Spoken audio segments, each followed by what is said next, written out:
Hello बच्चों, I am अर्चना चौधरी। हम पढ़ रहे हैं cell the unit of life, class 11 chapter 8। इसमें हमने अभी तक पढ़ा what is a cell, cell theory and overview of cell, prokaryotic cell के बारे में हमने स्टडी कर ली। और अब हम शुरू करेंगे यूकैरियोटिक सेल। वो कौन सा सेल ऑर्गेनेल्स है जो यूकैरियोटिक सेल्स और प्रोकैरियोटिक सेल्स दोनों में मिलता है, ये बताएं आप। ठीक है, तो आज का हमारा टॉपिक शुरू होता है अब। यूकैरियोटिक सेल, कुछ अंतर होता है यूकैरियोटिक सेल और प्रोकैरियोटिक सेल में। कैरियोटिक मीन्स होता है ये कैरियन से लिया गया है। ठीक है, karyon means nucleus, eu means good. जिसके पास एक मेम्ब्रेन बाउंड न्यूक्लियस होता है उसे कहते हैं यूकैरियोटिक, और जिसके पास membrane bound well developed nucleus नहीं होता है उसे कहते हैं प्रोकैरियोटिक। ठीक है ना, मतलब ये प्रिमिटिव टाइप के हैं। ठीक है, तो हम शुरू करते हैं eukaryotic cell. The eukarya include all the protista, plants, animal and fungi. जो वही टेकर थे उन्होंने 5 किंगडम सिस्टम क्लासिफिकेशन दिया था। उसमें मोनेरा मोनेरा प्रोटिस्टा या protist, plants, animal and fungi, इनको रखा था। जो मोनेरा है इसमें तो प्रोकैरियोट्स आते हैं, बाकी सभी प्रोटिस्टा, प्लांट, एनिमल और फंगाई चारों में आते हैं यूकैरियोटिक ऑर्गेनिज्म। ठीक है, in eukaryotic cell there is an extensive compartmentalisation. Compartmentalisation मतलब उसका जो साइटोप्लाज्म होता है ना वो कंपार्ट में डिवाइड होता है। जैसे सेल है, सेल के बाहर होती है ये सेल मेम्ब्रेन, सेल मेम्ब्रेन, और यही सेल मेम्ब्रेन कंपार्टमेंट बना लेती है, साइटोप्लाज्म के अंदर कंपार्टमेंट बना लेती है। ऐसे जैसे कोई बिल्डिंग बनाते हैं ना, उसके ऊपर लेंटर डालते हैं, सबसे पहले लेंटर डालते हैं और उसी के अंदर लाइक ए कंपार्टमेंट हम रूम्स बना देते हैं। ठीक ना, इस तरह से रूम, ताकि सब काम जो है इफिशिएंटली रूप से होता रहे। क्योंकि अगर एक ही लेंटर के नीचे सारे काम वही हो, ठीक है ना, वही बाथरूम है, वही किचन है, वही लिविंग रूम है, वही बेडरूम है, तो कोई भी काम इफिशिएंटली रूप से नहीं होगा, है ना, इजीली नहीं होगा, डिस्टरबेंस तो होगा ना। इसी तरीके से नेचर ने भी जो साइटोप्लाज्म है ना उसके अंदर कंपार्टमेंट बना दिए, और उन कंपार्टमेंट को कहा सेल ऑर्गेनेल्स। जैसे माइटोकॉन्ड्रिया, गोल्जी बॉडी, लाइसोसोम, ये सब क्या है, ये है कंपार्टमेंटलाइजेशन ऑफ साइटोप्लाज्म। ठीक है ना, क्योंकि जितनी भी लिविंग मतलब बायोलॉजिकल प्रोसेस होती है ना वो साइटोप्लाज्म के अंदर ही होती है। ठीक है ना, और साइटोप्लाज्म ने ही डिवाइड होके मतलब कंपार्टमेंट बना के अलग अलग काम करने का जिम्मा सौंप दिया हर सेल ऑर्गेनिल्स को। वो अपना अपना काम सुचारू रूप से करती रहे, इसलिए कंपार्टमेंट बना दिए भाई, कोई डिस्टरबेंस नहीं होगा। मतलब एक सेल ऑर्गेनिल्स दूसरे सेल ऑर्गेनिल डिस्टरबेंस नहीं करेगी, वो अपना अपना काम करेंगी। ठीक है ना, जैसे माइटोकॉन्ड्रिया में क्या हो रहा है, रेस्पिरेशन हो रहा है, लाइसोसोम में डाइजेशन हो रहा है, एंडोप्लाज्मिक रेटिकुलम से अटैच राइबोसोम है, वहां प्रोटीन सिंथेसिस हो रहा है। ठीक है, और एंडोप्लाज्मिक रेटिकुलम क्या कर रहा है, एक स्केलेटन प्रोवाइड कर रहा है। ठीक है, eukaryotic cell possess an organized nucleus with a nuclear membrane। जो यूकैरियोटिक सेल होता है उसके बीच में मिलता है न्यूक्लियस और उसके ऊपर मिलती है मेम्ब्रेन, मतलब ये वेल डिफाइंड न्यूक्लियस होता है, ये यूकैरियोटिक सेल में मिलता है। और यूकैरियोटिक सेल का जो डीएनए है, डीएनए प्रोटीन हिस्टोन प्रोटीन से मिलकर बना लेता है क्रोमेटिन मटेरियल, क्रोमेटिन मटेरियल। ठीक है, और जब ये क्रोमेटिन मटेरियल सिकुड़ता है तो बनाता है क्रोमोजोम, क्रोमोजोम ये मिलता है यूकैरियोटिक सेल में, जबकि प्रोकैरियोटिक सेल में ऐसा नहीं होता है। प्रोकैरियोटिक सेल में हिस्टोन प्रोटीन नहीं मिलती है।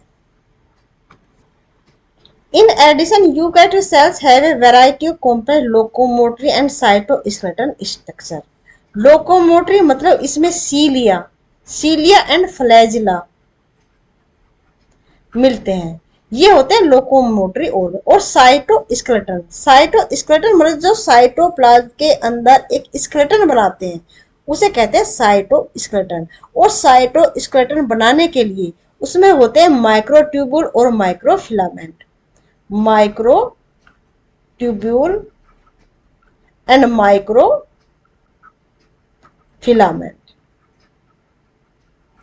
ये दोनों मिलकर बनाते हैं साइटोस्केलेटन। और इसी साइटोस्केलेटन की वजह से जो यूकैरियोटिक का साइटोप्लाज्म है वो मूव करता है ऐसे, क्योंकि जब ये फिलामेंट लाइक स्ट्रक्चर इस तरह से रोटेट करती है ना, तो साइटोप्लाज्म और उसके अंदर जितनी भी मटेरियल है वो रोटेट करते हैं। तो इसलिए जो प्रोटोप्लाज्म है ना, सेल का जो प्रोटोप्लाज्म है उसमें रोटेशन होता है यूकैरियोटिक सेल में, जबकि प्रोकैरियोटिक सेल में ऐसा नहीं होता है, क्योंकि ये दोनों चीज ही एब्सेंट होती है प्रोकैरियोटिक सेल में। माइक्रोट्यूब्यूल और माइक्रोफिलामेंट एब्सेंट होता है। जैसे एक मिक्सर ग्राइंडर में ना हम कुछ भी चीज डालते हैं तो इसके अंदर जो ब्लेड लगे होते हैं ना, ये ब्लेड, जब ये ब्लेड घूमते हैं तो इसमें हमने जो भी कुछ डाला है वो भी घूमता है ना, और वो फ्रेगमेंट में टूट जाता है इस ब्लेड के चलने की वजह से। जो ब्लेड है ना, ये act like the microtubule and microfilament as find in eukaryotic cell. ठीक है। The genetic material is organise into chromosome. जो यूकैरियोटिक सेल है उसमें जो जेनेटिक मटेरियल है वो क्रोमोसोम में ऑर्गेनाइज हो जाता है। अभी बताया था कि डीएनए प्लस हिस्टोन प्रोटीन मिलकर बनाते हैं क्रोमोसोम। क्रोमोसोम एक्चुअली में डीएनए और हिस्टोन प्रोटीन मिलकर बनाते हैं क्रोमेटिन मटेरियल। लेकिन सेल डिवीजन के टाइम पे जो क्रोमेटिन मटेरियल है ना, ये बहुत लंबा थ्रेड लाइक स्ट्रक्चर होती है जो सिकुड़ कर बना लेती है क्रोमोसोम, ताकि इसे प्रिसाइजली डिवीजन हो सके किसमें, क्रोमोसोम में। और eukaryotic cell are not identical. Identical तो नहीं हो सकते ना, जो कि प्लांट है एनिमल है दोनों क्या है, यूकैरियोटिक सेल है। फंगाई भी यूकैरियोटिक सेल है, लेकिन इसकी सेल में जो है डिफ्रेंसिएशन मिलता है। जो प्लांट होते हैं उसमें सेल वॉल मिलती है, सेल मेम्ब्रेन के बाहर सेल वॉल मिलती है। ये सेल मेम्ब्रेन है अंदर, और ये सेल वॉल है, ये सेल वॉल है, और ये सेल मेम्ब्रेन है। ठीक है, ये सेल मेम्ब्रेन है। जो सेल वॉल है ना, वो प्लांट को रिजिडिटी प्रोवाइड करती है, क्योंकि जो प्लांट है ज्यादा एडवर्स कंडीशन में उन्हें रहना पड़ता है बजाय कि एनिमल। एनिमल में क्या माइंड होता है, ठीक है ना, ब्रेन होता है, वो अपनी प्रोटेक्शन करने के लिए मूवमेंट करते हैं, लोकोमोशन करते हैं, इधर उधर जा सकते हैं। लेकिन प्लांट क्या स्टेटिक होते हैं, एक जगह खड़े रहते हैं, बहुत ज्यादा एडवर्स कंडीशन का सामना करना होता है। इसलिए सेल को रिजिडिटी प्रोवाइड करने के लिए उसमें सेल वॉल होती है, और जो सेल वॉल होती है ना वो सेलुलोज की बनी होती है। ठीक है ना, जबकि सेल मेम्ब्रेन लिपिड और प्रोटीन की बनी होती है। लगभग इनका जो कंपोजिशन है वो समान ही होता है, प्रोकैरियोटिक हो या यूकैरियोटिक हो। ठीक है,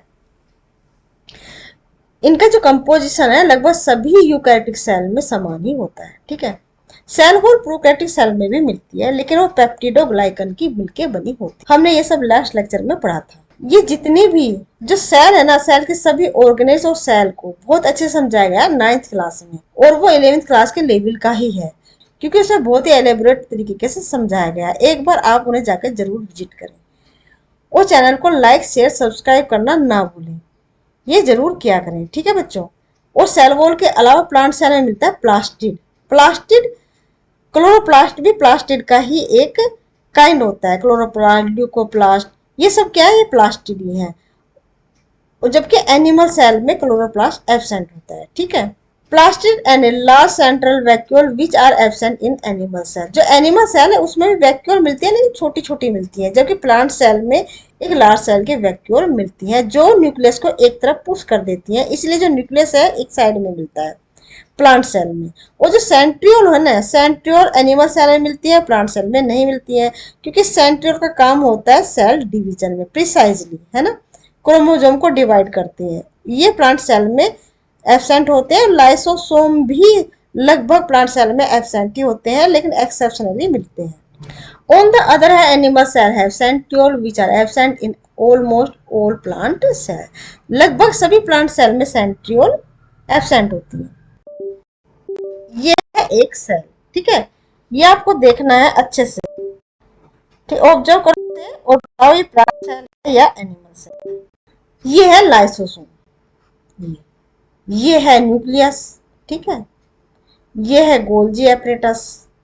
गोल्जी एपरेटस में फूड रीसिंथेसाइज होता है। ठीक है ना, मतलब सेल को जिस चीज की जरूरत होती है उसे वैसे ही बना देते हैं। जैसे आटे से हमें पूरी पसंद है, या हमें पराठा पसंद है, या हमें कचौरी पसंद है, सब कुछ है ना, जरूरत के हिसाब से वो बन जाता है। ये होता है न्यूक्लियर मेम्ब्रेन, ये है न्यूक्लियर मेम्ब्रेन। ये है प्लाज्मा मेम्ब्रेन, ये इसको सेल मेम्ब्रेन भी कहते हैं। ये है वैक्यूल, बड़ी सी वैक्यूल है। ठीक है, ये, और ये है मिडिल लैमिना, ये है मिडिल लैमिना। ये है सेल वॉल। ये है माइटोकॉन्ड्रिया। माइटोकॉन्ड्रिया में रेस्पिरेशन होता है, एटीपी का फॉर्मेशन होता है, जो होती है हमारी एनर्जी करेंसी। ये है राइबोसोम, जिसे प्रोटीसिंथेसिस होता है। ये है क्लोरोप्लास्ट, जिसकी वजह से फोटोसिंथेसिस होता है। और ये है साइटोप्लाज्म, और ये है पेरोक्सिसोम, है ना। ये है माइक्रोट्यूब्यूल, ये है प्लाज्मोडेस्मेटा, और ये है स्मूथ एंडोप्लाज्मिक रेटिकुलम। तो आपको पता चल गया होगा ये किसकी सेल, प्लांट है या एनिमल की। ये है प्लांट सेल, क्योंकि इसमें मिल रहा है सेल वॉल। और ये देखते हैं ये किसकी सेल है, ये है animal cell. Plasma membrane, centriole, centriole animal cell में मिलता है। ये प्रोक्सिसोम, ये लाइसोसोम, ये राइबोसोम। राइबोसोम प्रोकैरियोटिक और यूकैरियोटिक दोनों में मिलते हैं। ये माइटोकॉन्ड्रिया, ये रफ एंडोप्लाज्मिक रेटिकुलम, जिस पे जो है राइबोसोम अटैच होते हैं, फोटोसिंथेसिस में पार्टिसिपेट करती है। ये है साइटोप्लाज्म, जितना भी फ्लूइड मटेरियल होता है ना अंदर, उसे कहते हैं साइटोप्लाज्म। ये है न्यूक्लियस, ये है न्यूक्लियोलस, ये है न्यूक्लियर मेम्ब्रेन, ये स्मूथ एंडोप्लाज्मिक रेटिकुलम, जिसमें राइबोसोम अटैच नहीं होते हैं, उसे कहते हैं स्मूथ एंडोप्लाज्मिक रेटिकुलम।